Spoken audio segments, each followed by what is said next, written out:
Last 3 বছর কোনো 14ই ফেব্রুয়ারি নেই। অ্যাওয়ার্ডটা মেইনলি নরসুন্দরীর জন্য এবং আমার ডিরেক্টর আমার পাশে দাঁড়িয়ে আছে রিঙ্কু ভাইয়া, অ্যান্ড আমরা আসলে দুজনই শুটিং করছিলাম। সো যখন দেখলাম যে দুজনকে আমাদের সম্মাননা প্রদান করা হবে ফর নরসুন্দরী, অ্যান্ড নরসুন্দরী আসলে আমার খুব পছন্দের একটা কাজ।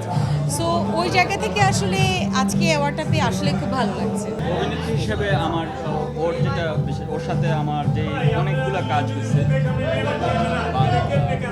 ম্যাক্সিমাম কাজই হচ্ছে আল্লাহর রহমতে আমরা খুব ভালো ফিডব্যাক পাইছি, এবং নারী বেজ যে কাজগুলো, পুতুলের সংসার, নরসুন্দরী, রিক্সা গার্ল, বাইকার গার্ল, লাস্ট নরসুন্দরী, এটাতে আসলে মানে ক্যারেক্টার হয়ে ওঠার যে চেষ্টাটা, এটা ওর ভিতরে অনেক মানে ও কষ্টটা করে আর কি, কাজটা করার জন্য পরিশ্রমটা করে। তো আমি আমার ফ্রেমে সেটা ঠিকঠাকভাবে পাই। আমি একটা কথা না বললেই না যে মানে নারী প্রধান গল্প দর্শকের কাছে যেরকম পরিচিত মানে হয়ে উঠেছে, যে তানজিন তিশার নারী প্রধান গল্প খুব ভালো করেন, সেটা কিন্তু রিঙ্কু ভাই থেকে আসা।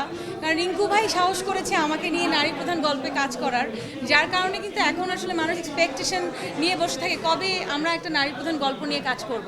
সো এই জায়গা থেকে আই এম ব্লেসড যে আমি রিঙ্কু ভাইয়ের গল্পে আসলে কাজ করতে পারি। এই তো জানতে চাবো 24 কেমন কাটলো? 24 আপস অ্যান্ড ডাউন আসলে সব জায়গায় থাকে। সো আপস অ্যান্ড ডাউন সব জায়গায় ছিল, আছে।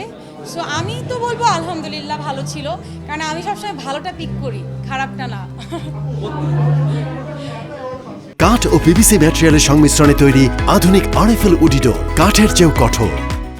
নরসুন্দরী কিন্তু একটা নারীর একটা ফ্যামিলি স্ট্রাগলের গল্প, যেটা অনেক রিয়েল লাইফে আপনারা মানে কানেক্ট করতে পারবেন এবং অনেক মানুষই কানেক্ট করতে পেরেছে। সো ওই জায়গা থেকে যখন আপনি দেখবেন না, আমরা আই থিঙ্ক প্রপার গল্পটাকে তুলে ধরতে পেরেছি, যার কারণে কিন্তু নরসুন্দরী ওই ঈদে আমাদের একটা বেস্ট ওয়ার্ক ছিল। সো ওই জায়গা থেকে আমার খুব পছন্দের কাজ, যেমনটা আমার রিক্সা গার্ল ছিল, পুতুলের সংসার ছিল, নরসুন্দরী তাই। সো আমার কাছে মনে হচ্ছে নরসুন্দরী নিয়ে যখন আমাকে একটা সম্মাননা প্রদান করা হবে, সেটা I would love to accept that. So that's why I am here today. এই তো